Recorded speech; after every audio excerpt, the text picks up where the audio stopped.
Mike, is that like what you're wearing? Yeah. Dude, constant pain, dude. Uh-huh. And I think I deserve to relax, okay? Okay. You're not wearing a suit. Where's your suit? My suit.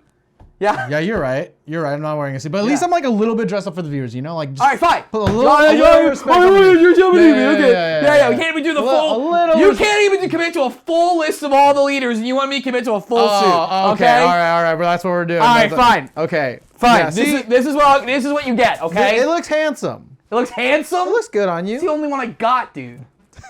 God damn. Gotta move my mic on this. Yeah. Get it sorted together. Yeah, that's good. Hair looks like hell. Nice. You're like nice. It's cute. All right, what the hell are we doing today? All right, today we're ranking all of the new leaders in EB01. No, we're not. No, we're not. We're re-ranking leaders for EB02. There we go. Welcome back to our leader ranking tier list. We're doing something new this time. As longtime viewers will know, in every other format, we have ranked every single leader in the One Piece trading card game, and there are too many leaders now. Yeah, it's a little tiresome, actually. It was 6 and 40 minutes record time last time. 40 hours. 6 hours. 6 hours, 40 minutes. There we go. Last time. So we're trying something new this time, which is we are going to re-rank all the leaders we think have changed in the tier list, or if they've had like a really dynamic change in how they're played. We're going to address that as well. Yeah. For example, I'm going to start on Marco, because I think I don't think we'd move it on our list, but I do think they're playing completely differently now, so we need to go over it for why it is where it is. Yeah. Additionally, if you guys want to see us discuss why other leaders are ranked where they are, you can go check the video in the top comment down below, which is our last mega ranking leader. And then we were going to do one of those big rank every leaders a year now, probably around like the anniversary set when things are really heating up. Yeah.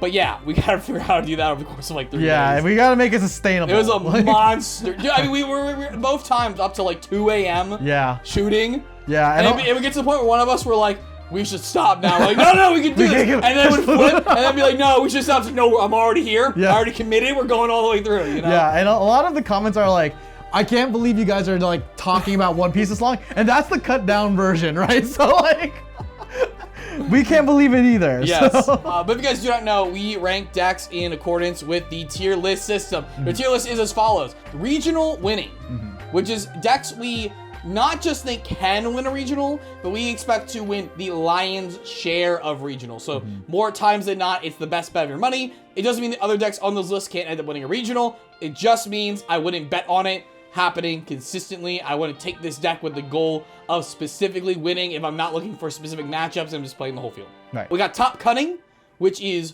decks that will consistently see itself in the top cut of the events. Right. So that is, top 32 or better, top 64 or better if it's a 1K event. If you're looking to, if your goal is a top cut, get that invite and stuff, this is the lion's share of decks you can consistently get good results with in the format. Rogue are the decks we're kind of taking shots on. They're either things that we personally think are really good into the format potentially, or they're things that are like, hey, you see a certain spread of decks, you see the metagame shift a little bit to the right, you see the metagame give you 5 of this same deck in a row, and this one's going to eat up. Yep. Those are there. Stays at locals, really fun, good for a 4-round event. If you're trying to accelerate your career as a competitive One Piece player, maybe not the deck you want to take to a big event. Meh. Just meh. Meh. Meh. And unplayable, which is not just things that are actually strictly unplayable. It's also things where it's the amount of juice that you are getting from the squeeze is negative juice. You're squeezing so much, and then a dude comes up and says, pay me.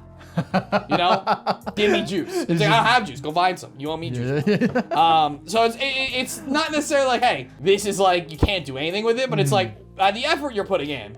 You might. Why would you? Why would you? We owe you guys OP10 leaders as well as EB02. Yeah. Usually we wait to the end for the newest leader, which in this case EB02. Unfortunately, this leader will recontextualize the entire discussion of everything. Luke's gonna start us off with that, and if you guys want to skip around to any leaders you specifically care about, there are time codes and timestamps and chapters, so you can see them on timeline or go in the description. Luke, tell us about Green Purple Luffy. Yeah, Green Purple Luffy. That is not this is no exaggeration. I think this is the meta-defining leader of this set. GP Luffy is a 4-life leader. Activate main once per turn. Dawn -2. If the only characters on your field are Straw Hat Crew type characters, set up to 2 of your Dawn as active. Then this leader gains plus 1,000 power until the end of your opponent's next turn. So already this leader is already like a pseudo 6K leader, right? Sure. And not only that, this leader goes and focuses really, really hard on going wide. It has a large toolbox to deal with most scenarios, blockers, Dawn rampers that specifically buy into your leader ability. The ability to play 8 active Dawn on turn 3, like to help you prize into better positions while having nuanced gameplay choices is not to be underestimated. 8 active Dawn, turn 3. Nuts. There are, what other leader did that? That was like RP Law? I mean, like, you could argue, like, you generate 8 active Dawn on turn 3 with, like, RP Law or Red-Green Law, right? Yeah. And the way that you, like, cheat resources. Yeah. But this is literal resources. This is literal resources. This is literal Dawn we're using. And Dawn can be used to attach, to like move around. Like so you are more flexible with your gameplay and your choices, thus making it just the perfect toolbox into a field of decks that we're about to see. It is a high skill expression deck, despite its just play Sanji and putting on curve approach. So it doesn't take like, it's not as simple as just picking up the deck. I think it's like Doffy in a lot of ways. Yeah. Where it's like, if you just open like Law Jinbei with Teach in hand, or you just see the Jinbei on top of Law in hand, right? You're like cooking super hard. But like for the times you do not have that and knowing how to navigate out of those hands or navigate in the mirror, okay, you both have this, we're both at the same power level. What do I do now? That's kind of where the skill expression comes through. Exactly. And then it may sometimes feel bricky, but a 6K leader on opponent turn does enough to create like enough space for you to get out of that brick zone. Personally, The brick zone. The brick zone. We should make that like I like that. I like that. This leader has a window of time for relevancy though, as OP11 is like fast approaching. So that's another discussion to have, right? Sure. We are in the EB01 format. We have about, I think, 3 competitive online events for EB. Yeah, and then there's 02. store treasure cups. Yeah. Yeah. So we have maybe 5 to 7 events, I think. Yeah, this is something I kind of will hit on in some of my leaders where, specifically with control decks, right? We talk about this a lot here where control decks dominate the later you get into a format. Sakazuki is a good example. Black Sakazuki, you know, Blackbeard in the original Japanese format. Even Shanks once it kind of like started to get a hard line control stance. Because what you want to do is let everyone figure out what the best version of their deck is and then be like, nice, I know exactly what everyone's doing. I'm going to hard counter what I care about and build the perfect version against what I'm playing into. In what is literally a 4-week format, are we going to have time to figure that out? And are people going to, in the case of GP Luffy, invest into this deck so heavily in a 4-week format? Yeah. Like, and it's crazy to think that like we've had enough time to have people in NA test East, right, meta? Like they will go on sim, test GP Luffy, play GP Luffy enough to the point where in a 4-week format, all they're thinking of doing is win, win, win, right? Yeah.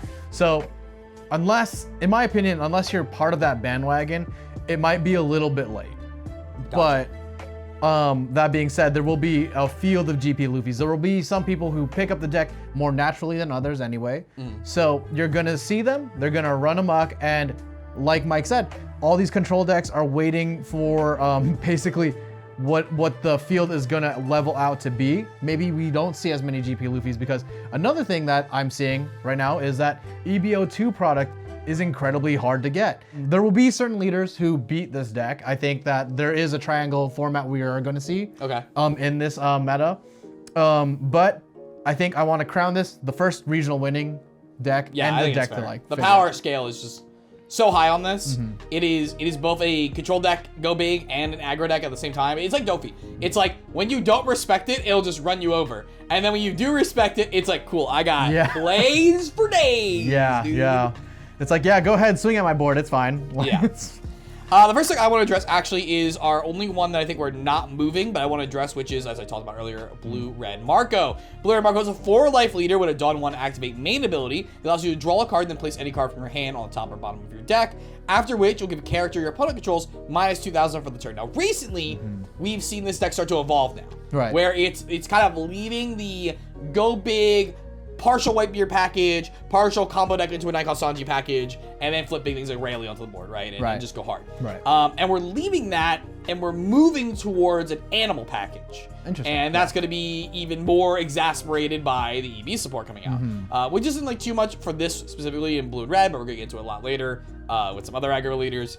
And it's really important to know that like it's just going a lot lower to the ground. Right. It's kind of doing what, if you already understand, and we will again highlight this later, what Red Animal Zoro does or what Red Green Chopper does. It's doing that, but instead of the leader supporting power buffing, it's supporting power debuffing on the characters. So it's using the fact that like, yeah, my character's still small, but I can clear board because yours is small, and then I'll just flurry for 5s at you, right? And just like slowly chip. I've seen a lot of streamers and a lot of competitive players really trying this out, especially a lot of people who've been playing Marco competitively since like it kind of took over the format for a bit back, 6 months ago now? Right. So yeah, a lot of reasons you should know how to play it. Basically, I just want to bring it up less because it's moving out of where it is, which is still Rogue. More importantly, because you will just get scrubbed out if you take a mulligan or a first-second decision based on what it was doing, and then you realize that's not what they're doing now. So yeah, just wanted to kind of flag it for you all. Still in Rogue, but still cooking over there. Yeah, I think it's a good warning, especially because all the GP Luffy players, all their characters are kind of low to the ground too. So being able to shrink their board, easy. Pretty good. Yeah. And the next leader I want to talk about is Zoro, red 5 life leader, 5k power. Dawn ×1, your turn. Give all characters on your board plus 1000 power for the turn. Classic. Always good. Always good. Always good until maybe it rotates out. Who knows? We don't know anything yet, but it's great into this meta against decks like Blackbeard, Nami, bad into decks like Shanks, Lucci, Carrot, potentially struggles against green-purple Luffy. Sure. Due to Luffy having access to 4-cost Zoro and access to blockers, but I can see classic Zoro giving it a run for its money, basically. Yeah. I think that this deck has the unique ability to turn every character on its board into a pseudo blocker still, so it's still relevant, right? Your opponent has to respect your board and try to swing into it and pare it down if they can. Otherwise, they'll get run over. And with Blackbeard potentially being gone from this meta, the door is open to a bunch of green stun and rest decks, so that might not be the best for you. Yeah, might backfire really hard. And your game plan is still very, very linear. Kind of very little deviations in play lines. Either you play Animal Package, or if you play the classic Zoro, it doesn't really matter. You're kind of prized into very, very linear play lines for either way. And your opponent can deal with it once they figure out which one you are, right? Yeah. I think between the two, with Blackbeard leaving the format in terms of like, number of decks being registered and relevancy, I think that actually the animal version is probably better now, and just going wide against the Luffy instead of challenging it tall. Right. Because green-purple Luffy and all the aggro decks you're going to talk about still have singular removal. Yeah. So going into like a Straw Hat variant with like Zoros and both 5-cost Luffys and such, I think might backfire more than people think, just because the format's going to have a lot more interaction on that front than they are in the like stun you interaction or multi-pop. And also we're in a format with little to no 4-cost Luccis, maybe? Yeah. At least compared to the last 6 months. That's where I'm at. I think I'm putting it still at Rogue. So. Nice. Next up for me, can't be at a tier list video. I'll be talking about Red Green Law. A 4-life leader would activate main once per turn. You may pay 2 Dawn if you have 5 characters on the board. Return 1 to your hand, then play a 5-cost or less character of a different color. So Red Green Law creates a powerful combo deck centered around deploying lots of cheap value bodies, like searchers or blockers, usually 1 to 2 costs. Then essentially cheating out extra Dawn by upgrading them to 5-cost bodies that generate explosive aggression or tempo interactions. So you can see cards like Restander Law from Starter Deck 2. You can look at even Blocker Law when it resets to 3 costs, so that 3 costs is Zoro. Or you can look at interaction cards like 5-cost Bonney from OP07 that rests things, or Dawn, which is really, really relevant. The biggest flaw in this deck is that your reliance on having a full board to utilize your leader's ability, and smarter opponents starving you out of your additional resources by not attacking your leader can cause complications. But with traditional 4-cost Lucci kind of being like on a downturn, definitely the lowest it's ever been, and go big low life leaders like GP becoming the new target, 1-cost blockers can do a lot to validate that. 1-cost blocker Chopper, 1-cost blocker Beige, even 3-cost blocker Chopper you play with this deck sometimes. And then Red Green Law, I think, is just with that, between having lots of value on the small dudes now. This is the best Red Green Laws look competitively since probably last June when like Bonney just came out and like 9-cost Zoro just came out. Right.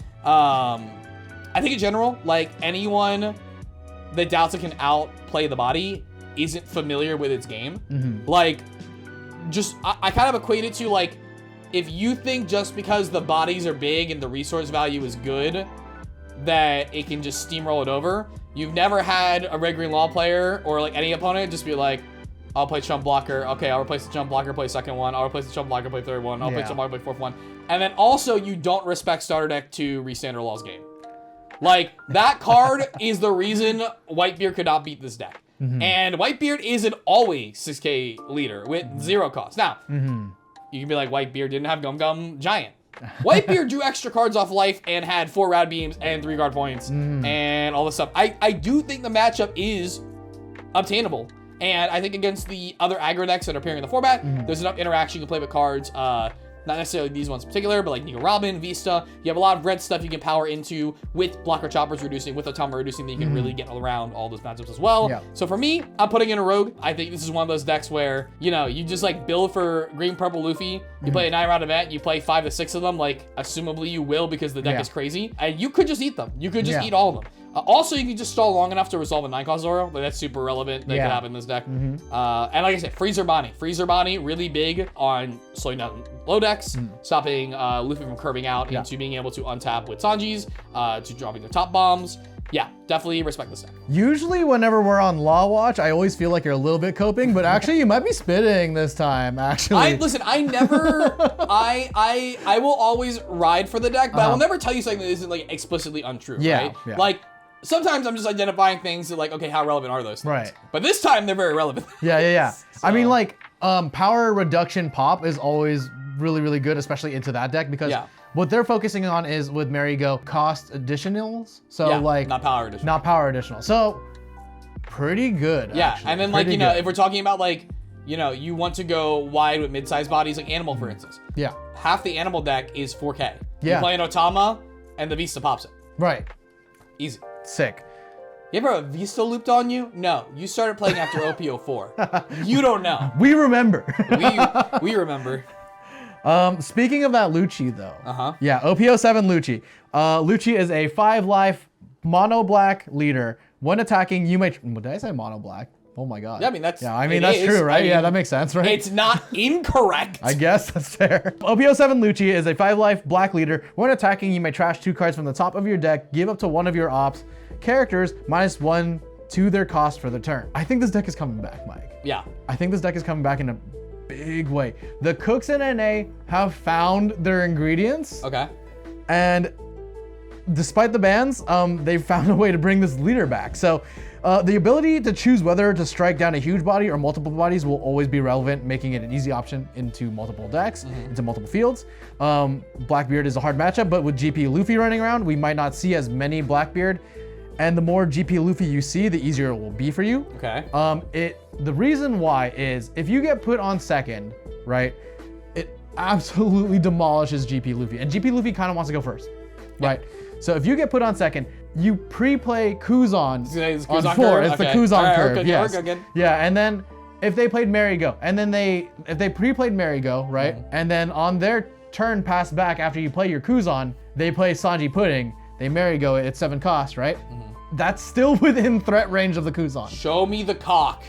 Ooh. Oh, Kaku. Yeah, and the mirror heavily flavors who can get their trash size up for Tempest Kick first, and who resolves Jack first, so we're same, right? Sure. And it's still the king of multi-removal. On-curve Lucci is now a priority. Stop, I just talking about how bad it is. I know. It's now a priority though, that's what they're doing. And many of their tech pieces can be played like pre-played early to just fit for high cost removal versus multi-removal. They could prize into either or, right? How many Laboons are we playing? I'm on 2. I'm on 2 to 3. The whole set, he deserves respect. Yep. Deserves it. Yeah, I watched that price rubber band like back and forth. Anyway, this is a regional winning / top cutting deck, I think. Okay. Because dependent on the field of GP Luffy's we see, how many people are able to whale out for that deck for this 4-week format, that's what I'm basing my math on. Okay. So. Next up for me, Blue Doffy, a 5-life leader with 2 Dawn when attacking ability. Let you pay 1 Dawn and check the top card of your deck. If the top card is a 4 cost or less of Warlord's card, you can put it into play rested. With this leader ability, putting characters into play at a discount that also generate value on play, like Weevil from EX Booster 1, Boa from Starter Deck 17, and Trafalgar Law also started 2017, it's very easy for Blue Doffy to get really impressive really quick, especially when this aggression is backed by powerful interaction on all fronts. You got putting for hand disruption, Red Rock for large bodies, Gravity Blade for wide boards. Of course, the banning of Jinbei makes our ceiling go really low, but our floor is still really high. Yeah. We're not doing like the same insane amount of like Dawn cheating like Green Law was doing, like it's still doing, like RP Law was doing, but we still get to be highly aggressive into the board. Right. We establish a lot of 6K bodies and swing with 7 by default. So we're swinging into GP Luffy well. We're swinging into all other bodies on board or leaders pretty well. Yep. We still maintain high hand sizes while we're doing all this to help just over counter if we need to commit to keeping board pressure. And some of the worst matchups that it has have been like thrown away in a lot of ways. Like black, you can still interact with it like with a Lucci deck, right? Yeah. But not having Moria to interact and then repressure us means we have time to top deck check, rebuild board properly. At the same time, you have a lot of opportunity with the removal of Enel's tools to outvalue that deck. The biggest problem with this deck probably is how good green is now. Now that Ice Age is in the format. But the ability to just like wombo combo, even like just playing the 9-cost Sanji Mihawk version, where you just early game generate a bunch of value and force your opponent to do a board while you just only control their board, and then you just go like Sanji Mihawk and then start slamming big. I think this deck is definitely in top cutting. I don't think it'd be classified as a regional winning deck, and it might do about as well as some of the rogue decks, but it will definitely be like showing up at events and like bubbling out a bunch or bubbling in a bunch because it can just go crazy. Right. It really just depends on like what is the first big thing you roll. Like if you're finding Weevils, your game is going hard. Yeah. But if you're finding Boas, you're playing a lot more fair. You're still aggressive, right? But you're not being able to be as impressive with your resources. So it kind of comes down to that, and yeah, I think it's a top cutting deck, and you will definitely like it will definitely run over your opponent that doesn't respect it, and there's matchups that just cannot beat it if it just flips on curve and has the die roll win. Now, when you find going against GP Luffy, right, with this deck, your Trafalgar Law seems almost not great. Right? You're really leaning on your Red Rocks and your Gravity Blades, right? You're using your Trafalgar Law almost to just reset your one cost to hand, so that you can either reset up your top deck, reset up your search, or just have a hammer counter. There's no more cheeky Jinbei combos with the Law. It's really in that matchup, it comes down to like you want to resolve Weevils to draw into your deck, you want to resolve Boas to manipulate your deck while stopping 6K bodies, and then you want to be able to Gravity Blade early, Red Rock late. It's all about interaction. Or again, you wanted to set up your combo for 9 Sanji into 9 Mihawk. It definitely like it feels weird because the floor hasn't changed. But the ceiling has, and you would think the floor would have changed because Jinbei just gave it such consistency of like, hey, even if I play this in a 4-5 vanilla, it's 2 4-5 vanillas on the board. But actually, it's the loss of the wombo combos from the Jinbei that does more to crunch it than the floor has gone down. Like the ceiling is just demonstrably gone down. And because of that, though, it's really easy to just know your play lines, right? So because the floor is still really high and it's still really powerful and it's still pretty streamlined and simplified and the same as the last 3 formats, it's really easy to not get confused, especially in this what's going to probably be, aside from like GP Luffy being very good at power scaling, I expect to see a lot of different decks going at it for the next couple weeks in that meantime. And just knowing that your gameplay is solid and you know what it is and you know what to focus on is going to do a lot of like tournament prep and good mental preparedness to help players succeed. Like shedding that level of complexity helps bring it back down a little bit. To like, do your basic game plan. And blue interaction is the best. I mean, putting Red Rock and Gravity Blade are 3 of the best individual interaction cards in the game right now. Like, I don't think anyone would contest that. Like, I think 9 Sanjis up there, or 7 Sanjis up there, the purple one. 8-cost Rayleigh's up there, too. 8-cost Rayleigh, and then, like I wouldn't even say Jack and Kaido are up there because, like, they don't play in the same way, and they don't have the same amount of, like, flexibility. I think they require, like, setups. You know, 9 mom, 9 purple mom. 9 pop. Yeah, 9 purple mom is good. Yeah. That makes sense to me. Up next, we have Red Purple Luffy. 6K power, 3 life, activate main. If you have 0 Dawn cards or 8, you may add 1 active Dawn. This is very powerful with the new red top end and all the new purple cards and tools from starter up until now. With 10 cost Luffy loop, it's still pretty good. Access to the new Sanji pudding lets you don minus plays that you normally wouldn't. Gum Gum Giant is really good in this deck. What? No. Imagine, right? Gum Gum Giant? Gum Gum Giant's pretty good, man. Okay. And then the new purple Straw Hat cards help give this deck new tech pieces. It can hit GP Luffy on parity and pressure a little faster, but multiple 6K body swings might make that matchup pretty hard. Do you know this is Cross AI sleeper pick right now? Is it? I think so. I saw a tweet about that. Oh, that makes sense. Yeah. I mean, that makes sense. I think that like I've seen a lot of people who were playing RP Luffy and then going into this meta, they're all saying like, I don't think I'm playing it, but I'm not sure why. Because I think that this is actually a pretty good, reasonable pick into this into the field of decks we're about to see. I think that like being able to 6K pressure early is really, really good. I think that access to Giant is crazy. And then with, I don't know if the Sanji pudding tech is enough for you to like to push this deck further, because a lot of the Dawn minus shenanigans that make Sanji pudding strong in GP Luffy is that you get to set up 3 Dawn, right? So over here, you get to set up 1, and basically you have to wait for the next turn for that to be a thing, right? You don't get to play something immediately or have access to that Dawn immediately. So it's a little different, like how they're using the new purple Straw Hat pieces. Yeah.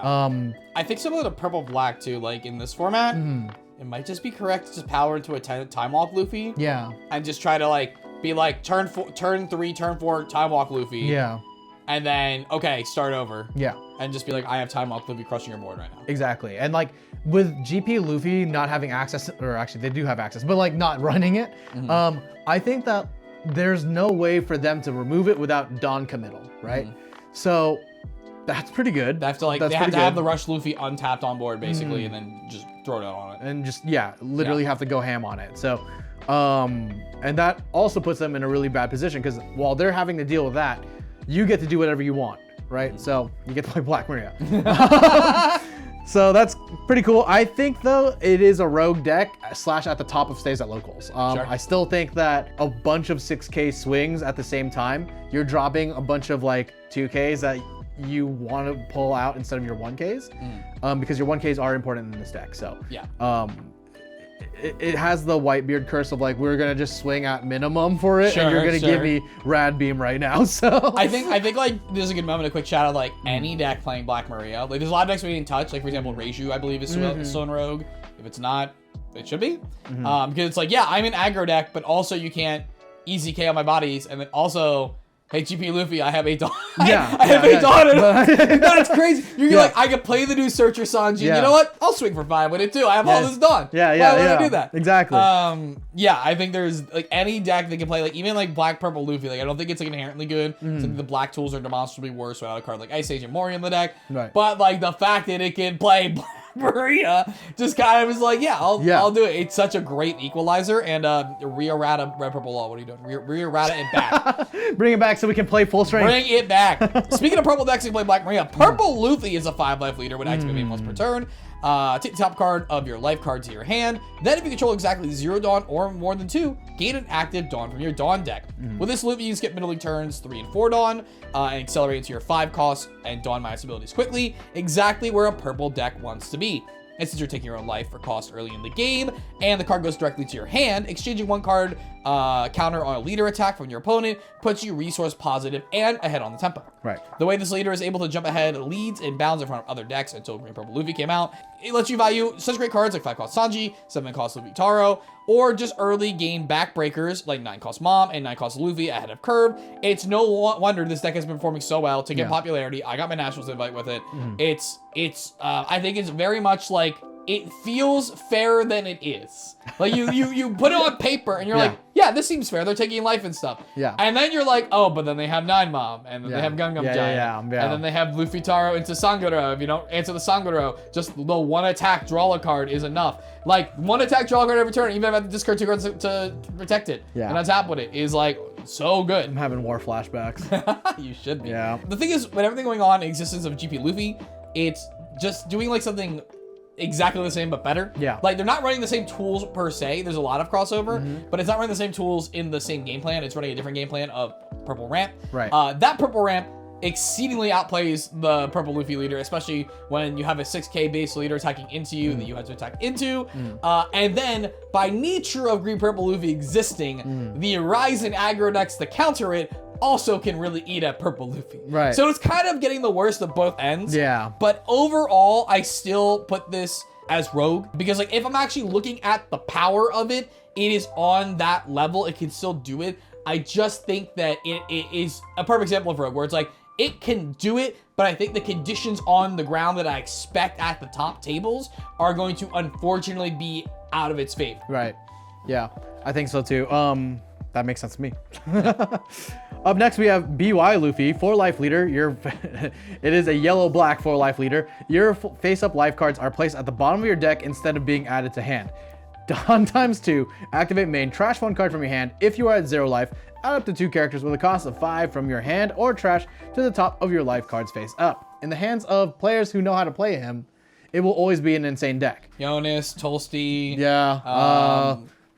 Eggman. There's so many greats actually. Okay, yeah, anyway. Yeah. You weren't ready for that bit. Yeah. Cross AI is one, right? I think right now, a lot of the, despite the Gecko Moria bans, people have gone back to cooking it because of course, if you put this much time into the deck, you're gonna go back and keep cooking it. We just got the Altart Machina. Yeah. Or Yalo-Saba. Yeah. And the tech pieces that they're using to breathe life into this deck they're returning back to the 5-cost ace, right? More targets to put back into your life. They're using EB01's Viola as well. Card's good. Always has been. Card's good. You flip your stuff and you have more chances to extend the game, right? So on play being turned off hurts Sabo massively, but with BB being shooed away by all of this like wide aggressive decks, I think you're starting to feel like free from that like Blackbeard threat.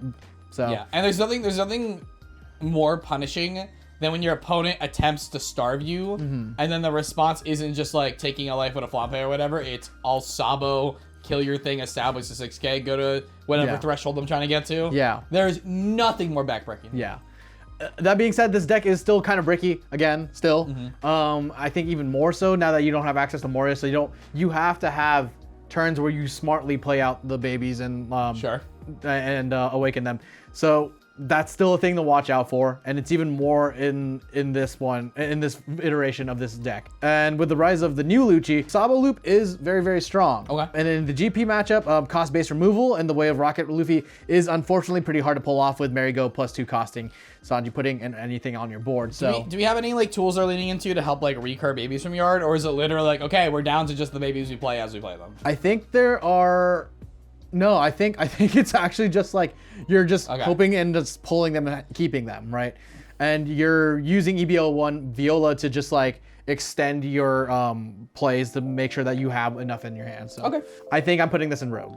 So that's fair. Yeah. Bonney is a green 5-life leader. Once per turn on opponent's attack, you may rest a Dawn to rest an opponent's character or leader. Bonney's ability converts 1 Dawn payments to card advantage of at least 1 card in counter, or resting a 5k power character. You're converting for 1 Dawn. That's pretty good value. If you're resting like a 12k body on your 5k leader, you're converting way more than just 1 card in counter power. This ability allows her to extend into the late game easily, leading into green Haybakers like 9-cost Zoro, 10-cost Doffy, 8-cost Kid, 9-cost Shanks, and of course, Hody Jones to overrun your opponents and take over their board. And with her Supernova trading, she's backed by early game mid-range threats that will generate tons of tempo and help you wall up the board. Bonney's ability doesn't just lend itself to defensive value, but also offensive tempo, forcing important characters in the rest so you can try to remove them via combat or through rested interaction. It's this level of blanket interaction that keeps her at a good win percentage against all types of decks, even the new GP Luffy Menace with its big bodies. She has equally big bodies. She can slow down the game when they try to like speed it up like they normally would against a control deck.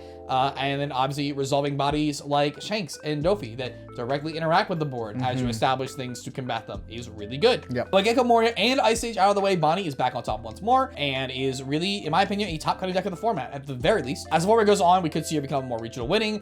Again, just kind of what we talked about earlier, I don't think the format is going to be here long enough for them to really establish what is the best version of our opponents so we can build the best version to counter those decks. And that's the biggest thing. But at the same time, because the Bonney decks aren't solidified, your opponent's got to be like, how many Nightcall Zoros are they playing? Are they a Eustass Kid version? Are they a Doffy version? Are they playing like Urugs in the beginning? Or like, do you have to worry about that? Are they playing Shanks? Like, there's just so many things they have to now take care of. So I think it runs both ways.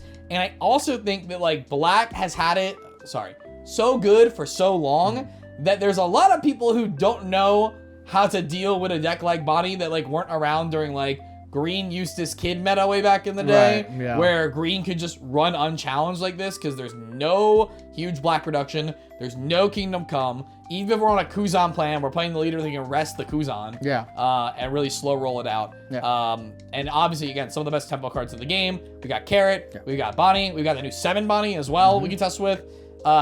Definitely be on the lookout for Bonney leader. Yeah, and like to that point, like if you pre-play Kuzan into that, and you now have to make the decision: do I want the higher minus cost, or do I want my leader ability to get things in my trash? Right. That's up next on our leaders. We have Belo Betty, a red-yellow 4-life leader with an activate main once per turn that lets you trash a Revolutionary Army type card from your hand to give up to 3 characters with Revolutionary Army or a trigger plus 3,000 power for the turn. Neat. So, Mike. Go fast, eat ass deck, right? Yeah. But I've done our research so that we don't get cooked. Listen, this is another reason why we can't rank every single leader every single time. So we've done so much research. We know the people who run this deck, right? Belo works to establish oppressive boards quickly, playing medium-sized bodies from hand and from life triggers. Her Revolutionary Army characters then grant additional abilities like power reduction to characters and leaders, removal and unblockable when the power reaches 7k from a 5k base. Belo is strong into a lot of top-end control decks as well as GP Luffy when timed correctly. A well-timed Karasu play 2 turns in a row helps to negate the enemy leader effect while maintaining pressure. It does. Yeah, and we actually asked Adam about this, right? At Dallas? Yes, but it was also pre-ban list. Oh, so contextually, you know? Yeah. I think he was actually speaking more about taking a break from it until Blue Purple Luffy came out. And so I don't know now if with Blackbeard and Black Hits changing the nomenclature, but and Enel, because remember in Japan, Enel had a huge, like, GP Luffy's still the best deck, but Enel had a huge upswing with the current support. Correct. I'm just being like, hey, I'm here too, I'm chilling, and I don't give a shit. Like, So I think it has a pretty good spread, not gonna lie. Yeah, I think so too. I think that, like, it's really, like I said, if you double play Karasu's turn after turn on this guy, you're bringing him back to 5k, right? You're bringing him back down to your level. And not only that, but a lot of your characters on board will either go to 7 or 8, right? Yeah. Or 6. So that already by itself is pretty good into chipping away at their hand. And I think they'll be fast enough to do it. It all depends on what you end up seeing triggered out in those first 2 life to help you really play into that. So I think you got to be a little bit of God's chosen, but I think that also it has an easier time doing it than like Zoro. I think with GP Luffy, for example, right? 4-life leader, you're always looking for it, and we've been very like out of the 4-life, with the exception of like Purple Luffy technically acting like a 4-life leader. We've been out of the 4-life leader range, and BY Luffy being the opposite, where it acts like a 6-life leader. Right. Yeah. It's the perfect leader target with GP Luffy. It doesn't carry the 6k base because it's always swinging for 7s. It actually appreciates the fact that early game, unless you're going to force them to use leader ability under worse conditions, that it's going to just tap out all of its Dawn and attack exactly for flats. And you can either take it or just 1-card counter it and then take the bigger hits earlier while your board stays untapped before you alpha them in. Multi-playing is huge here, obviously. Yeah. Buffing for free is huge here. Yeah. Like, you can, like, reasonably, you resolve any of the 5k base power Rev Army cards, and you can swing down a 9-cost Rush Luffy rested between activation and Open Dawn and still have a bunch to do on your turn. Yeah. And then get to slow decks, right? Triggers can just pull them out. We can play small and just, like, not discard too many cards early, just play a wide board. Yeah, I think there's a lot going forward here. Yeah. That being said, I don't know if there are enough pilots on Belo Betty. That's the thing. That might keep it in Rogue. I think what it is that people will gravitate towards like the new hotness, right? They want to buy the cards, they want to play the deck. And Belo Betty, for any reason, right? Like the Revo cards aren't exactly people's favorites. They might not gravitate towards the deck as easily as you would like say a Zoro deck, right? But like I think it's actually the popularity of the character might fall into if it's played or not, right? Yeah, but I'm not sure. So I kind of want to put it at top cutting. I mean, this is kind of like outside of the metagame discussion, but like People are already looking at every Rev card now because of the new Bonney, all the new Black Revo support. Doesn't get played in Belo, but That's true. everyone's looking at all the Rev Army cards, and maybe just people looking at the ones that can go in this deck and understanding their play lines more could interest people into playing it. Yeah. So I'm going to tentatively put it at top cutting cusp rogue. So yeah, I think top cutting is a good place for it. Yeah. I think if it doesn't perform, I think like even if it doesn't top cut to the level that we look for top cutting, I would bet you pretty hard that the conversion rate is higher than a lot of the other decks. Yeah, like we might see 2 entries in top cut, but then like 1 goes through, right? So that's pretty good. Yeah. That's a 50% conversion, right? So yeah, exactly. Next up for me, OP03 Rob Lucci, which is a 5-life block leader. The once per turn when an opponent's character is KO, you can transfer your cards from your hand to set them as active. With this Lucci, we can create multiple attacks, either through combat or KOs from black effects, to push through an opponent's board or break through their defensive resources for a game-winning hit. When acts as a cipher pull trading lock cards, you can utilize a unique black toolbox that a lot of other black leaders cannot, and continue to use black oppressive board control strategy while having a built-in endgame threat into your leader. This is a leader we had higher on the list last time we did it. This is more of a like correctionary rediscussion than it is like a, hey, look at this leader right now. We were talking about like how Blackbeard's rise, and until recently, and continued onwards. So the only way to out black cost reduction was to play other black decks. And so we were like, hey, you know, if Blackbeard is the best deck or one of the best decks, could some of these ulterior black decks that increase cost or don't care about like the KO stuff, right? Having this double attack here with the leader's ability, could that push it through? Turns out no, and now it's not relevant. So we must correct this leader's ranking by just putting him dropped so far down into man. He has no matches he can dumpster in the competitive tier, and his abilities cost and CB traded mechanics just don't go far enough in the current game. They don't go bar to bar with the current game design in any reasonable way, and there's no Ice Age now. I don't even think you're playing Moria in this deck, but like, you can't do that either. Yeah, I mean, it's just, no, it's man. Yeah, cool. Up next is Enel. Enel is a 4-life yellow leader with on opponent's turn. The first time this leader sees your life hit 0, gain 1 life, then trash a card in hand. So this leader has a very interesting position here. Yeah. We have 6-cost Rygo banned. Sucks, right? Like that helped us deal with a lot of really, really good guards. And also the trigger was really, really good to get hit into it. I don't think there's been a bigger stray since they hit Searcher Nami in the 4.5 list. Yeah. Like, I don't think there has been. I don't know, but I still think that Enel has like a 40-60 into a lot of matchups, to be honest. Yeah. It gets destroyed by most top decks. Nami, Blackbeard, Shanks, BY Luffy, but that was an old note from last time. But I think it's still true. I think it still carries over. 60-40 favoring Lucci also. And then I think it's also a little bit bad in a GP with its multiple 6K bodies and how it struggles to pop things on their board from trigger or hand, even more so with Marigo on board. People run Braham to remove that stage to get around this. Specifically, they will tech for Braham just to get rid of a 1-cost stage. Just play Calgara. Just play Calgara at that point.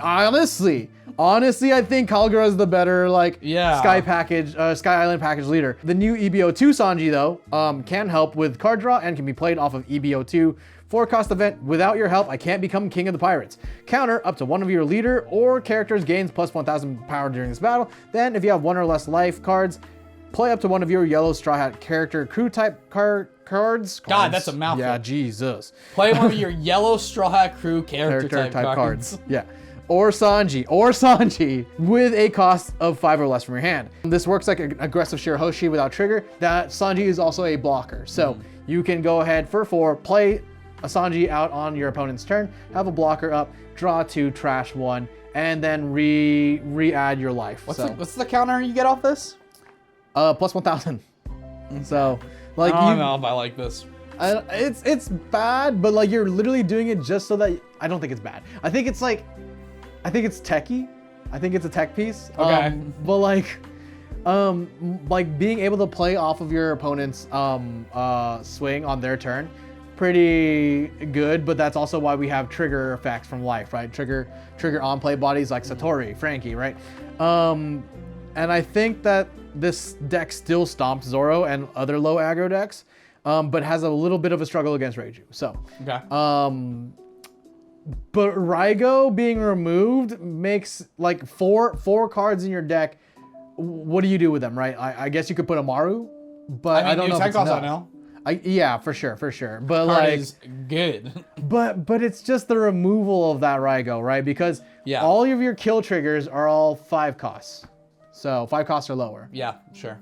And it's like, that was the one thing that we could get off on top of like 6 or 7s, right? What if we were to starve them? So I don't know. Feels kind of bad still. I think that this deck is rogue or stays at locals. With very tip top of stays at locals. Okay. But yeah. So where am I putting this? Where are you putting this? Where am I putting this? Where are you putting this? Well, you said top. You said I said rogue. You said rogue, and then you're like tip top. So where am I putting this? Oh, so where are we putting this? Very bottom of rogue. Just Okay. the very bottom of rogue. You got it. I'll make sure to scroll all the way down there when I come. Yeah. Next up, Smoker from OP02 is a 5-life black leader with Dawn 1 ability. Lets you reduce a character cost by 1 until the end of turn. Then, if your opponent controls at least a 0-cost character, he gains 1,000 power to the end of the turn. Smoker recently got a huge boost with his starter deck back in September? Ish. With cards like 5-cost Tashigi and 1-cost Sengoku were putting in major work. Unfortunately, Smoker was easily the hardest hit by the recent ban list, Ice Age and Moria being tools that they mega leaned on to keep consistency engine roaring and to give it a high floor compared to Lucci's higher ceiling. At this point, Smoker is back down the locals for me. I think, what's left of the CP package is way better than what's left of the Navy package. CP still has a 1-cost producer. It also replaces itself. Navy has known. They've lost both of them. They lost Great Eruption and Ice Age. Yeah. Like, what do you have going? And, I would love to be wrong about this. But Lucci just seems to have way higher value in general because of those things. And I think the reduction in Lucci plays better into Smokers. Like, Smoker and Lucci play the same top end. Right. It's Kings and it's Kaidos. Right. And if that's all we got now, we can't go wide with Moria's after like resolving Tashigi's really pressure the board, then those are outclassing us Tashigi's 9 times out of 10. Jackson Kaidos. Yeah, like the ones in Lucci's because of the better built-in reduction from the leader, the cheaper reduction. Like the Tashigi's will counter like the Kuzans and stuff, and if they go into more Solinos for some reason in Lucci, right? You can do that. But once Lucci just gets that good on tap, it's just going nowhere for them. So yeah, makes sense to me. Up next, we have Green Yellow Yamato. Green Yellow Yamato is a 4-life leader with double attack and activate main. If your opponent's life is at 3 or less, you can attach 2 Rested Dawn to any of your characters. This is a very glass cannon leader looking to deal massive damage with leader swings early on before putting down late game bombs like Hody Jones to push through the final hits and free playing characters off of life triggers to keep aggression while giving leader your active Dawn. It also leverages support cards like Onami to add banish to its double attack or Hiyori to organize triggers in life. Plus it now has access to OP09's Robin and OP10's Eustass Kid to give it more ways to chip at life and burn opponent life basically. So pretty good. Into GP Luffy, we have a 2-turn window to smash face before they can do anything substantial. Early life pressure allows us to turn on our leader ability and continue to pressure into a 6k power leader with free Dawn attach effects. So because EB02 Luffy is a 4-life leader, I think it's easier to like get our leader effect on and to keep pressuring it. And because we double attack and take 2 of their life, it puts them kind of on the back foot of playing their 6-cost Luffy in a good position, right? Yeah. Because ideally, if you're playing GP Luffy, you want to stay at 3 life or continue to survive. So that way, when you play your 6-cost Luffy, you could just be like, okay, I'll take my life freely this turn, and then start pressuring that way. Yamato says no. Yeah. Yamato says no to that, and clean 3 swings and you're dead. Pretty good. And with access to Hody Jones, right? Rests a lot of their toolbox blockers and lets you just kind of get in there. I mean, the Hody itself, right? You play the Hody, you rest 2. You can rest the Dawn also for Giant, let's not forget. Yeah. And then you're like, cool, so I'll play the Hody, establish an 8k body. I have 3 Dawn left, that's 11.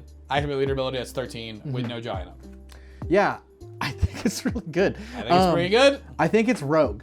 Yeah. I think we're gonna have a lot of rogue decks. There's a lot of aggro decks that are like, did you plan for me? I'm the winner this week. Yeah. And if, like, I mean, with the influx of new players, we're gonna get a lot of people who just forgot what other leaders can do. Yeah. So time to show them. Man, I just realized I'm really going through the graveyard of decks here. Foxy is a purple 5-life leader with an on-attack ability that lets you draw -3. If you control 3 or more Foxy Pirates have characters, select up to one of your opponent's leaders and one of their characters that they control. Those cards will not become active in your opponent's refresh phase. Foxy Pirates look to needle your opponents by accelerating their resources and staggering your opponent's resources. Early game, ramp, and constant dawn recouping happens while keeping enough characters on board to keep your opponent's cards tapped by the Foxy leader ability, slowly widening the gap across the course of the game. However, the Eustass King has it thrown way out of whack in this format. Big decks go way too big to take offense to him, and small decks don't care about his strats and are just going to sucker punch him in the face the way GP Luffy did and the way Luffy did. Where's our Afro Luffy leader? Come on. I mean, sucker punch him right in the face. There's an argument, so. Easy mat on this one. This was really like a holdover from like when Moria was here, pre-Blackbeard, when you're taking advantage of the BY matchup, when Purple Luffy isn't quite solidified yet.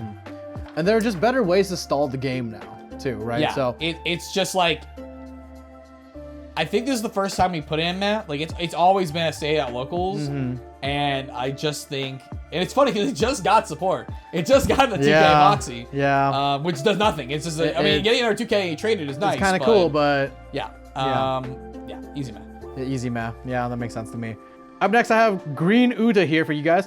5-life leader, Dawn ×1. When attacking once per turn, reveal one card from the top of your deck, add up to one film card from it, and put it at the bottom if not. It is a good multiplayer deck. Really easy gameplay. Let me say multiplayer. Do you mean like play multiple bodies or playing 4 emperors? Maybe. I don't think so. I think it's a good 4 emperor deck. We'll see. We'll see. It is a good multiplayer bodies leader. It has very easy gameplay. I like to give this deck to people who want to start out the game and then like kind of feel powerful about it. Lucci may return to stomp on this leader's fun, but its multiplaying ability and access to strong green bombs help make it flexible in the late game. And it has access to I'm Invincible, which also helps this deck close out games as well as backlight for removal. 2 green events that I feel like are a little bit underrated and like not thought of a lot. I mean, well, you only played in the 1 leader, but sure. I mean, I think that if you're not prepared for it or if you haven't really experienced it, getting hit with it is pretty easy, right? So that being said, I think this deck can't really hold its own against a lot of the field. Okay. I do think it is still a stays at locals. Yeah, I think it's a stays at locals. So. Next up for me, I got, you know what? Yeah. I can't do another one in a row. No. I gotta do something a little more positive. Yeah. Which is thank our members for supporting this channel and getting all of our content up to 2 weeks early, access to emotes for streams, and early deck submissions for play your deck nights, and all the other fun perks we can give you guys and what we can give them. We literally couldn't do this without you, and make sure that our editor Cody gets paid. Thank you so much. I'm editing this one, so say thank you, Mike, in the comments. Making sure this came out on time. All right, back to depression. Moria is a 5-life black leader with a Dawn on attacking ability. Lets you pay 2, trash a card from your hand. He then trashes 3 cards on top of the deck and lets you play a 4-cost or lower character with Thrilly Bark type from your trash. I'm gonna cut to the chase with this one, guys. The deck lost the namesake card. We can't play Moria and Moria? Well, you can play 4-cost Moria. Oh, okay, we can play 4-cost Moria. That's good. That's a relief. And you can play 5-cost Moria. Oh, that's cool. Or maybe the other one's 4 too. There's the 4 that brings one back. They're both 4. It's 2 or less, and the one that lets you buy a bunch of stuff that gets bigger. I think both of them are bad. Great, awesome. Pre-release, the second one's actually good. Okay. The deck was only good as much as it was being aggressive and backing up that aggression with 8-cost Moria. It can't even get really cool Absalom trades with Ice Age now on curve. That's like true. You can't be like you can't be like I'm gonna play a body. I have 4 Dawn left. I'm gonna do 2 leader actor or pre-Ice Age 2 leader activate play Absalom hit for 7 and KO something. All the good plays are gone. It's unplayable all day every day. Yeah. Straight to the bottom of the tier list.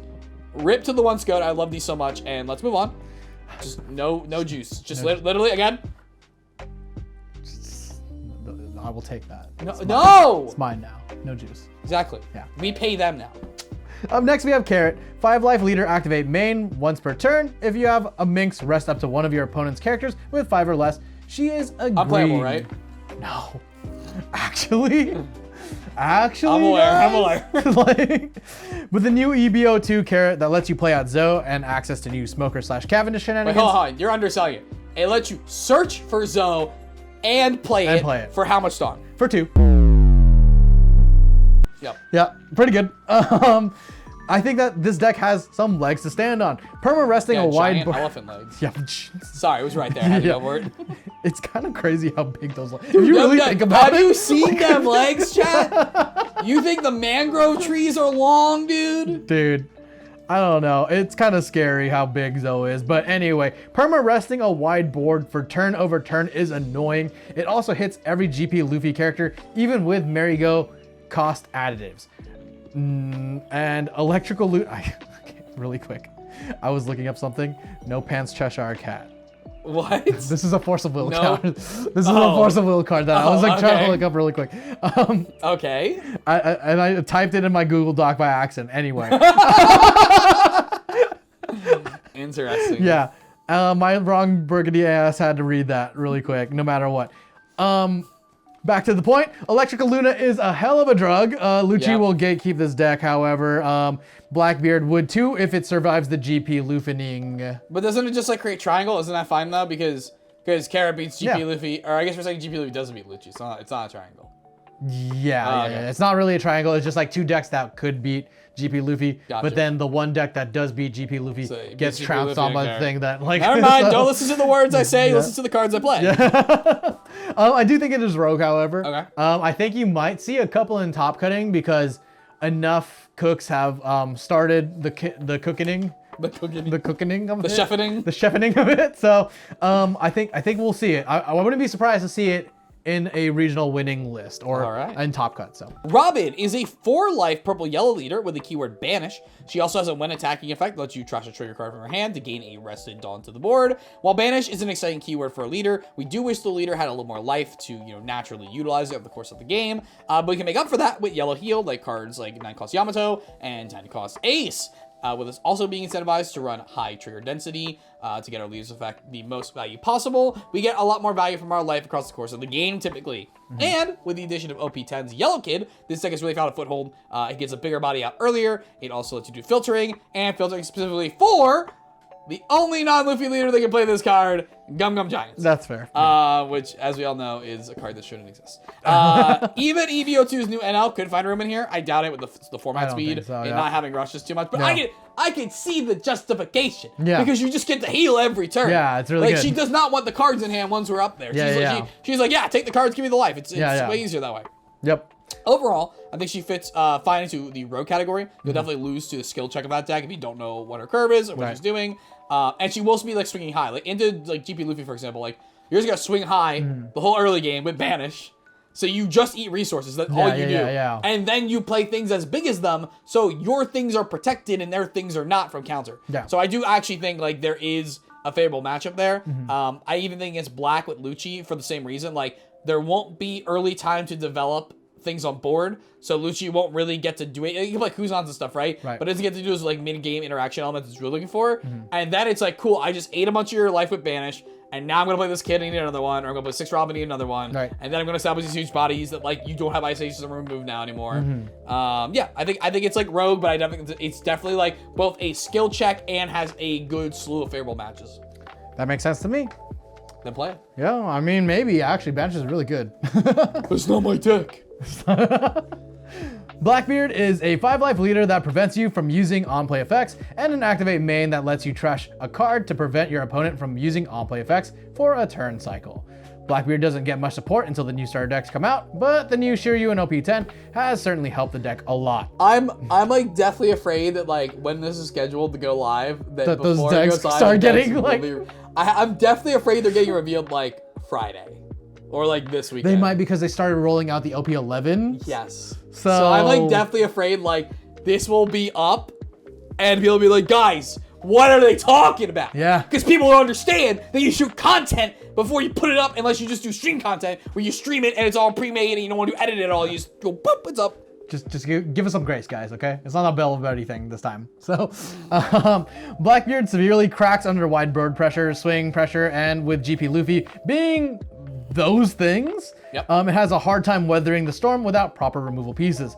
Blackbeard does well into Lucci, turning off relevant on-play KO effects. However, with Jack present and a number of active main reducers now found in those lists, it may end up having a harder time. And it hasn't been taking to Blackbeard as well due to the way our meta and ban lists affected the scene. Sure. And also, pilots often need to have a good grasp on the meta and potential on-turn plays to play this deck in general. And with this being a 4-week format, it's almost not worth it, especially if you already know what the deck that beats you does, and you know that there's no way around it, right? Sure. Who cares about Sanji putting on play effect?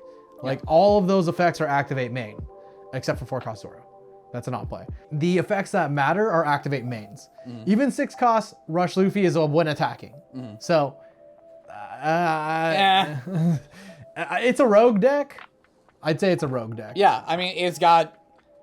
It's when it does its things, it's super powerful. But are we gonna let it do those things? I don't know. There's only so many finger pistols you have in that deck too. So. And again, like it's about the environment on the ground, right? GP Luffy, everyone know exists.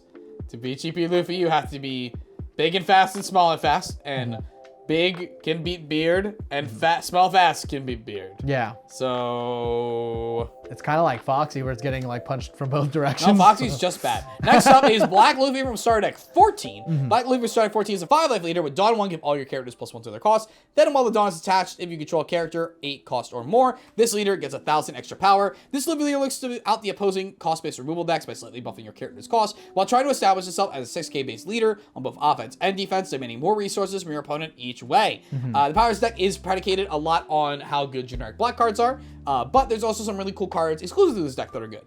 For example, we don't have Ice Age, but we still have Robin. Yeah, fair. And that card is real good. Yep. We still have Sanji on curve. Yep, Sanji is great. Sanji beats Kaku every day. We still have Kaido we're playing. We still have Jack we're playing. I think that this deck is kind of slept on. I think that this deck has... It's weird because it has like good interaction to GP Luffy, but I think it takes a turn longer to get there is the problem. Whereas Lucci kind of gets there at the right point because it has Tempest Kick. Right. Granted, you could play Tempest Kick in this deck. I just don't think you're going to get it turned on enough. Like fast enough. Laboon could maybe help it with that as well. But so...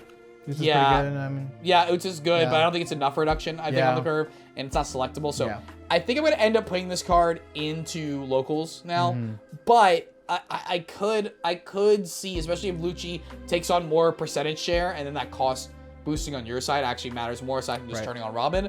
Could see this start to take some play, but I think overall it takes one more turn to get the Dawn required to start executing your plays compared to something like 07 Lucci, which is going to do it better right now. Yeah.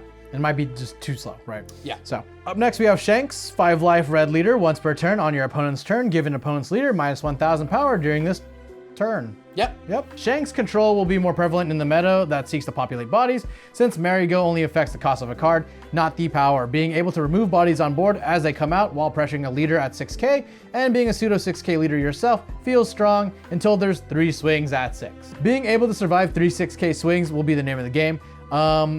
And with the amount of 2Ks that Shanks players are already kind of accustomed to playing, although a lot of the players have kind of shifted into the more Straw Hat aggressive build, it's not that big of a problem, you know? Okay.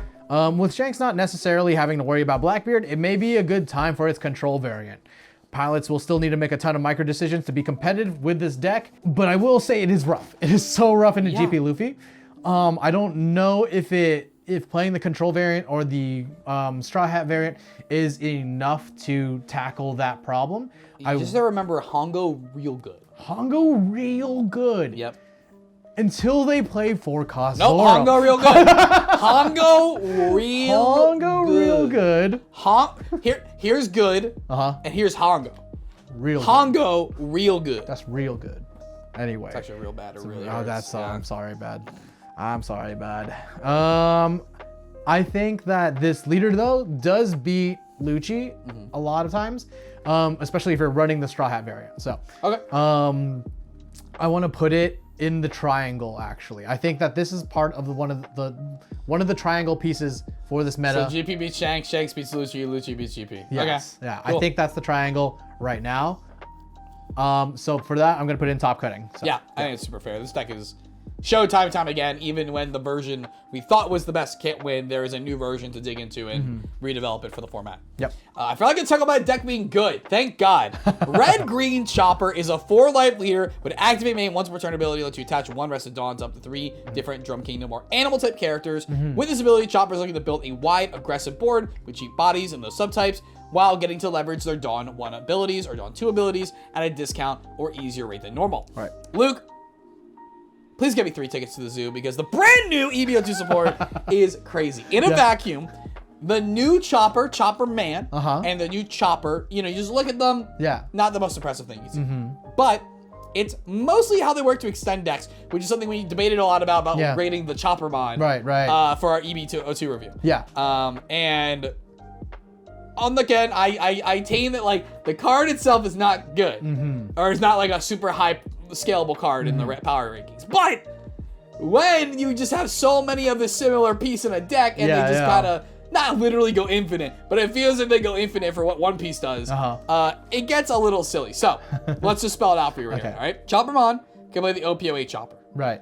Then the OP08 Chopper can check the top cards of your deck to play from the top of your deck an OP04 Chopper.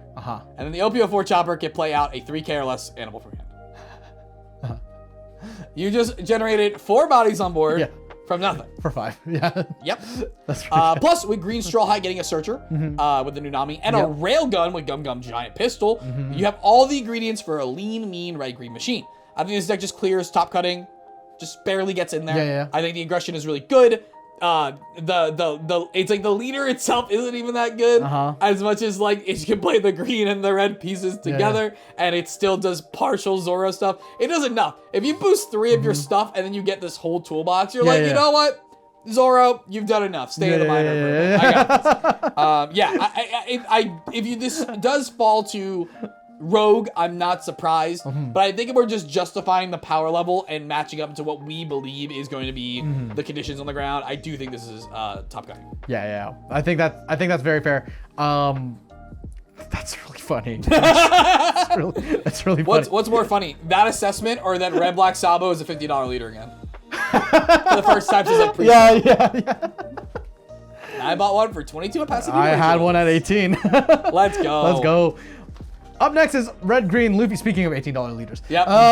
Red-Green Luffy. I don't know actually if it is 18. No, I think it's OP01 leaders are a lot. Yeah, it's an OP01 and it's a Luffy card. So I don't know, but like it should be an $18 leader. Red-Green Luffy is a 4-life leader with an activate main. Pay 4 Dawn, set up to one of your Supernova or Straw Hat Crew characters, cost 5 or less as active, and give it 1,000 power until the end of your turn.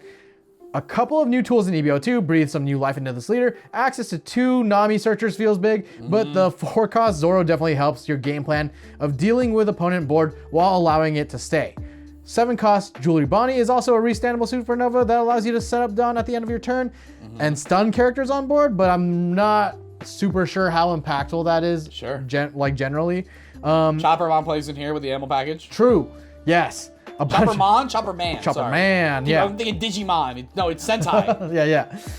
Chopper Man is really, really good. The animal package deck, or animal package could be transplanted into this deck as well. I mean, you get the OP07 Chopper does not say once per turn when attacking. No, it doesn't. It says when attacking. Yeah, so you go attack, and then you restand it for safety, or you go one more time. One more time. Well, let's see what I can get. I whiffed the first time. I whiffed the first time. Let's get it. Keep rolling the dice. Roll it. Yep. And a bunch of OP10 cards, Sanji, Chopper, also help prop this deck up. The Punk Hazard variants, right? The real icing on the cake here is Gum Gum Giant Pistol. That gives a plus 6k to a character that you can then restand with leader effect to swing again or protect them, right? Sure. Cards like Cavendish allow you to double attack for free with it when it's when attacking ability. Yep. Used in conjunction with the leader. Plus cards like Starter Deck 02's Laws allows you to attack twice with a Supernova while putting a new body on board. I'm not sure how this deck will feel though against a lot of the meta, given that this leader effect feels somewhat outdated, just being by virtue of it being an OP01 leader. Sure. And kind of a steep cost, right? That's what it really comes down to. Yeah. I don't think anyone would say the ability to restand and give 1,000 is bad. I don't think they would say that the types it's targeting are irrelevant types. I don't think they would say that the colors it's in are irrelevant. I think we would all agree that it's the cost of the ability. The cost. Especially when the same set with the same card pool understood. They made Red Green Law and have starter deck law, like you said, already exists. Yeah. So you can basically do it for $2. Yeah. You know? So yeah, but like, but without those cards, like save you to brick, right? That feels bad. So I think it stays at locals. yeah, I think it stays. we at had locals, it in Meh before. I yeah. think. If we didn't, it's recognizably more at locals. Like it matters. It's like Marco, where it's like, okay, if it's still at locals, the deck is recontextualized, and you should be aware of it, so you don't lose to it. But yeah, I don't. It's cute and it's fun and it does cool things. You can also play the card I talked about, the Gungam Giant Pistol in there too. Yes, yeah, correct. Yes. That's good, and you can use the ability to restand it so the thing doesn't stay rested like it's supposed to. Yep. But yeah, I think it's more cute than anything else. Yeah. Like swinging 10 twice is fun. Speaking of things that people said were cute and they aren't cute, and I was right. I love being right. Lim is our green-purple Odyssey archetype leader with 4 life in 5,000 power, and a static ability causes all characters you play to enter rested. She also has an activate main once per turn ability, lets you pay 3 Dawn to gain a rested Dawn, then play an odd step character cost 5 or less from your hand. Odyssey is an archetype that looks to go big quickly while constantly spitting out mid-range threats, similar to OP03's Iceberg. Yeah. The leader balances her ability of spitting out discounted threats and ramping by forcing everything rested, so your opponent has the opportunity to interact with them. But in turn, a lot of these cards gain bonuses from entering rested, having rested cards on the board, having rested cards on the board when it does other actions like attacking, and have lots of ways to untap it, like Blocker Doffy that can unrest itself, the 2-cost Blocker Limb, the new 1-cost Limb. So many ways to do it. And the Mihawk, it's great. It's fantastic. Meaning, you can attack with a card and then set it up to active with those abilities. Doffy can set itself as active to then block. It just doesn't matter. Sabo Joe's card, also a really good one to always call out. Yep. I'm so validated by, like, we didn't get to do because of lots of reasons. Scheduling, and then the ban list, so we waited, and then a lot of other things with scheduling. We didn't do our 10 meta tier list. And I sat here and eulogized during the 09 one. I was like, hey guys, and during my deck guide of how to play Limb, like, hey guys, this deck isn't real right now. Let's just hit the pause. Just get all your cards and hit the pause button and come back in 10. And I'm so validated and feel so awesome by seeing, like, that a lot of my predictions about how good it would be are right. Obviously, ban list did help. I'm not going to act like it didn't.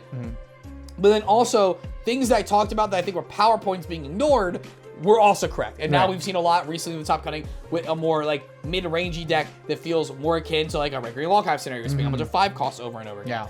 It just feels super cool to have a deck that plays so uniquely and consistently and powerfully, but it doesn't feel oppressive. Like, the last time I feel like we had a deck like this introduced was like Reparable Law, where we're, like, doing character cheat and we're doing a bunch of, like, on-play or interactive effect related to those cheats. But it's like no one's upset about it, but they're also doing really crazy, powerful things. So I think it's a really nice addition. It makes the game feel a lot more unique. A couple people were upset about it, but, like, I mean, it's fine. I think anyone upset about it is dumb. Green, purple Luffy and purple, blue Luffy exist with Gum Gum Giant. Okay, they're way better to be upset about right now.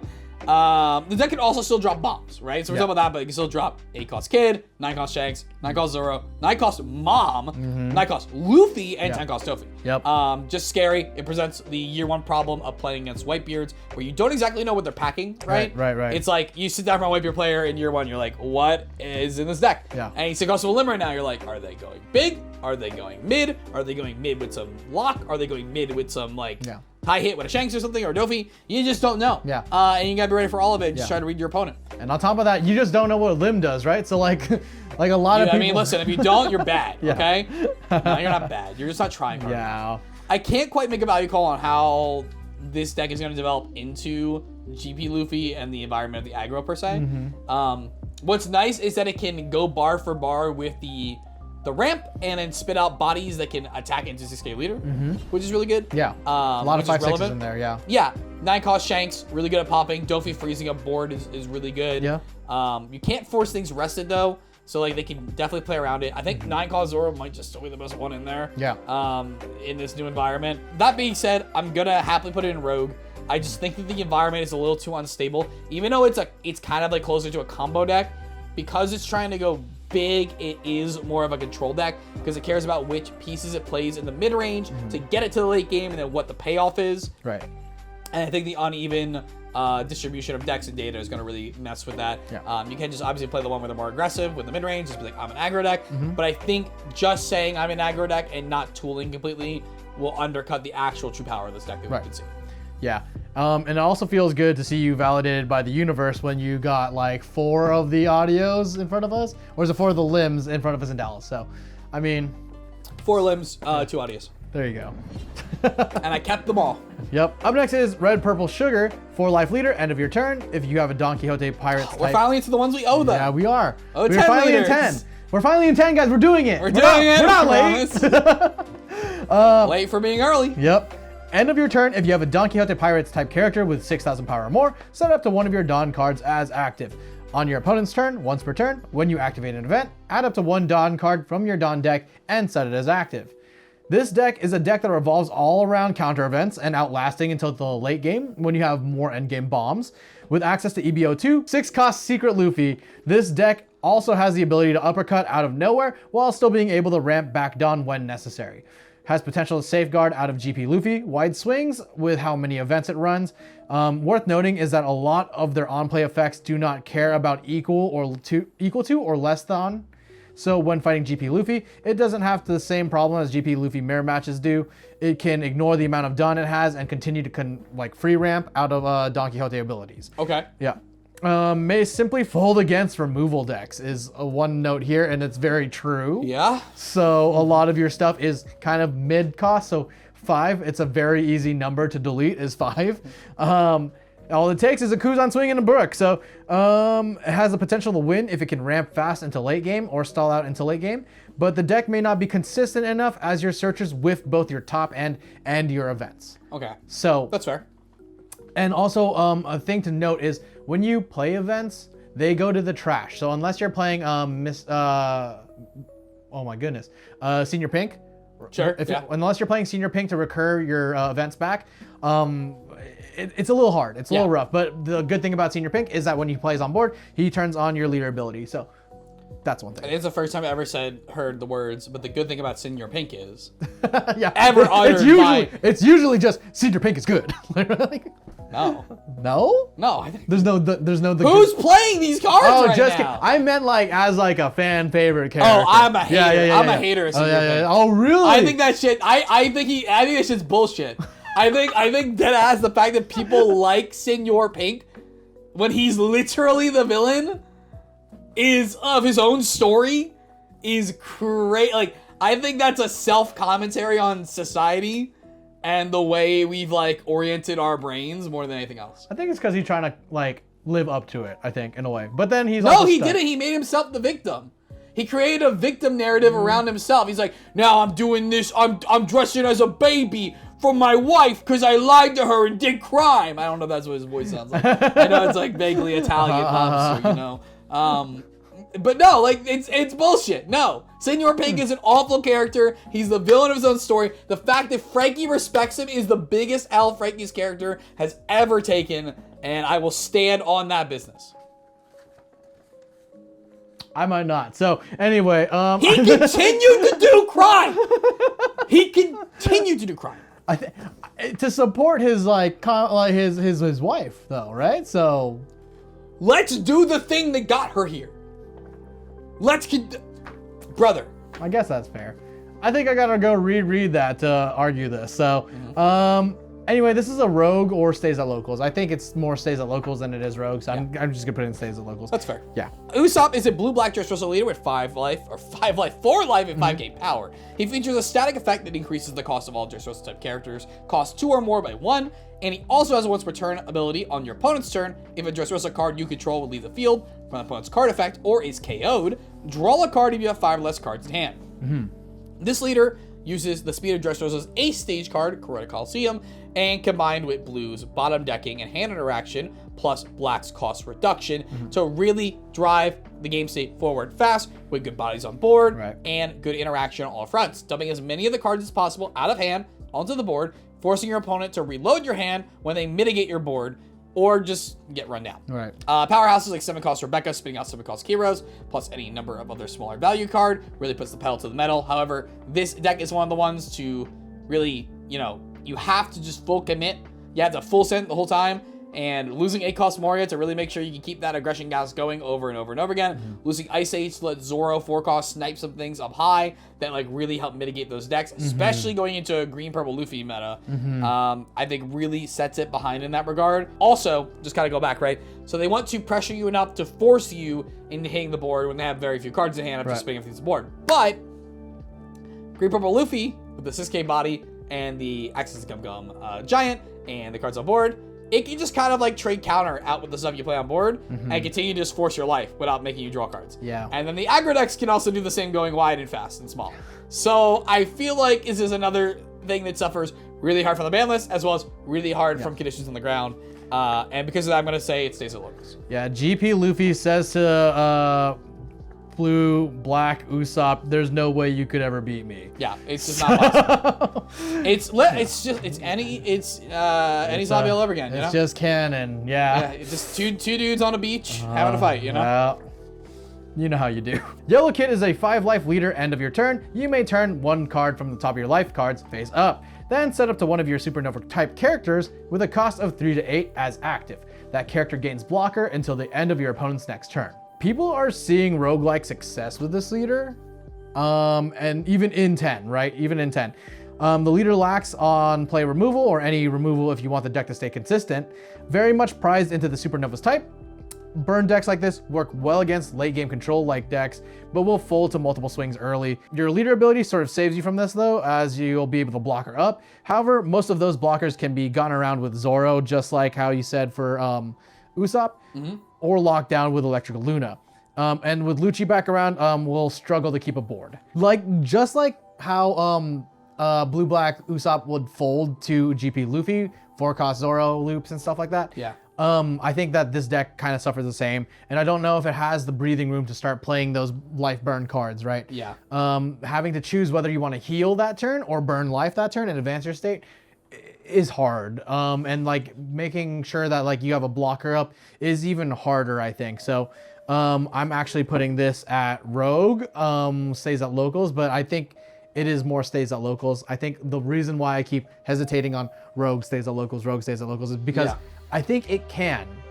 Like, I think it can, but I don't know if it will. I think there's just too much stacked against it. Right. I think it's like, I think we can agree there's a lot of stays at local decks in a perfect world, like they could do something. But it's about how close, when we say it's in Rogue, it's how close are we to that world? And it's just like, I think I agree. I don't think we're close enough in that world.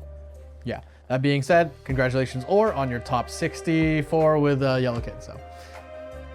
Can't give up. Can't do this. I can't if I hide it. I can't do this. No? Well, not really, because I can't. You just gotta.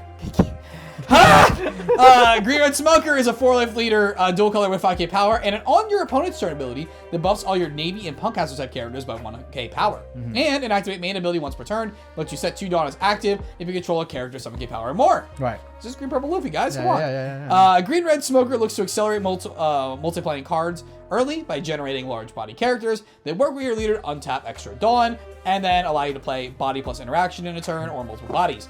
All the while helping to insulate your board from crackback with the power boost.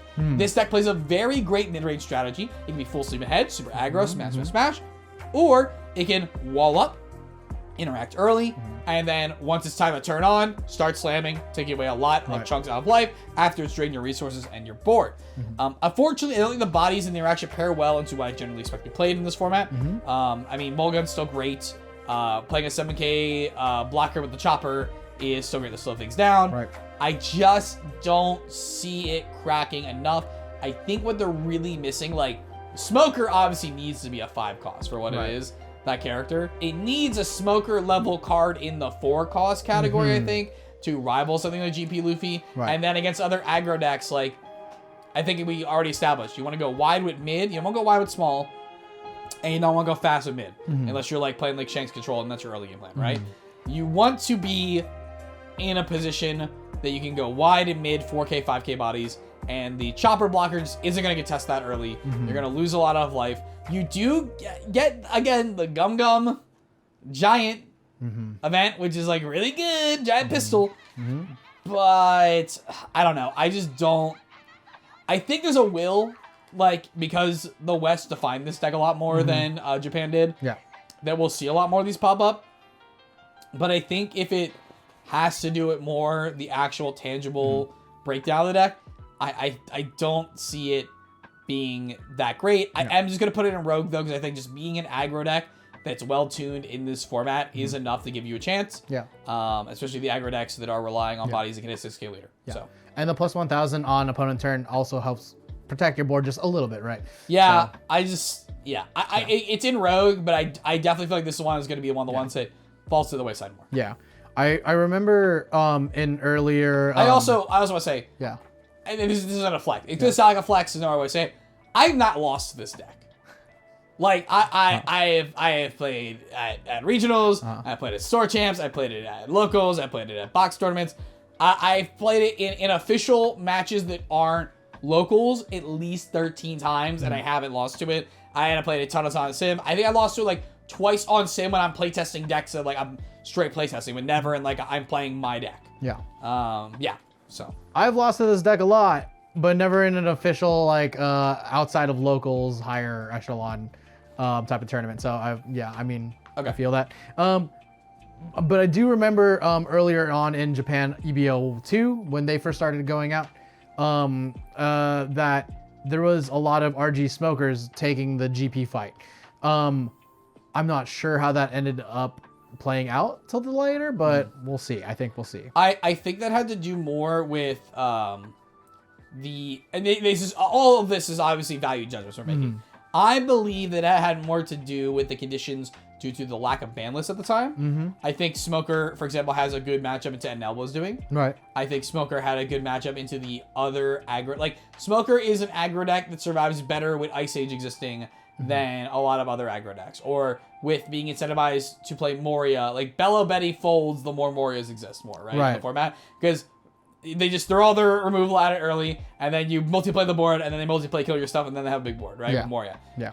But Smoker doesn't care about that kind of thing. Yeah. It can mulligan over big things. It can build wide and then smash. It has banish attacking with its character. It has big swings with the Unresting of Dawn. Right. And I think now that the floodgates are open and there's an opportunity for more decks to exist because Doffy's fallen out, because Black's fallen out, because NL's fallen out. Yeah. I think there's just better options now. Those options are being gatekept. There's just too many things that they have to prepare for that they can't, right? So it's not even that. I just think they're being gate. I think it's just straight. It's a gatekeeping thing. There are decks that were gatekept. They're no longer gatekept. This thing survived the gatekeeping, but if other decks are unchecked, they're better at it into what it's trying to do. Makes sense. Up next, Red Blue Caesar, 4-life leader, Dawn ×2. When attacking, you may return one of your Punk Hazard type characters with a cost of 2 or more to the owner's hand. KO to one of your opponent's characters with a 4,000 power or less. Power-based removal is pretty strong, but I can't trigger enough times to deal with boards that are just way wide. Sure. Right? So Way wide, dude. Way wide, dog. Not enough support for this type is also another thing. It relies heavily on good red cards and blue cards.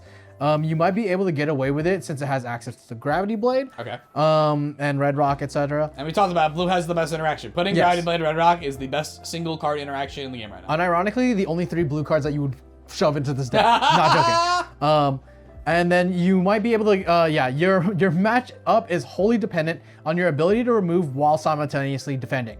But your leader swings 7k by default, so that kind of helps, right? Sure. This is stay at locals. This is a stay at locals deck, I think. I don't think any amount of let's shove animal package in this or like, I don't think there's anything really saving this thing because it is leader locked and type locked into a thing that doesn't have much support and isn't very good. Okay. So yeah, stays at locals. Yeah, I feel like the strongest individual pieces are kind of the ones we just addressed. They're not part of the package. They're not helping the leader. They're just like, Red Rock is good. Yeah. Gravity Blade is good. Yeah. Pudding is good. And then you look at what is in the package and you're like, what do you do? Yeah. Monet is like the one exception. That card's great. Monet's the only good card for this thing. Yeah. It's the only thing that makes it's like a 2-card deck. Yeah. So. Exactly. And our final leader to get re-ranked today is Green Yellow Law, a 4-life 5k power leader with an activate main once per turn ability. If the total cost of characters on your board is 5 or more, you may return one of your characters to the owner's hand, reveal 1 card from the top of your life cards. If that card is a supernova type with 5 cost or less, you may play that card. This deck uses its Life Zone as a resource in order to cheat out 5-cost Supernova similar to Red Green Law, except it utilizes cost density on board rather than character density. It looks for the value out long enough to start slamming 7-cost Laws, 8-cost Kids, and 9-cost Shanks to close out the game. And why this deck can be very explosive and interactive, it definitely doesn't go big enough to contend with GP Luffy while also taking its own life. Yeah. Which is just, it's kind of like the purple Luffy thing. It's like, the power is good. Yeah. But people are doing this better, and they're taking advantage of the fact that you are balanced in this way. Because things are very unbalanced right now. Yeah. And, you know, like, Red Green Law, at least, you would think normally it's like, it's more susceptible because you got to fill the board. But you actually want to have these chump blockers and chump things to utilize in your opponent's turn. So you actually gain the incentive, especially if we're saying we're down Lucci's, even though you're saying we're up Lucci, but we're down Lucci, but we're up Lucci. Record down Lucci. So net down, you we're know? a net down Lucci, but we could face like evening conversion out. rate could never be higher, but registered might be lower.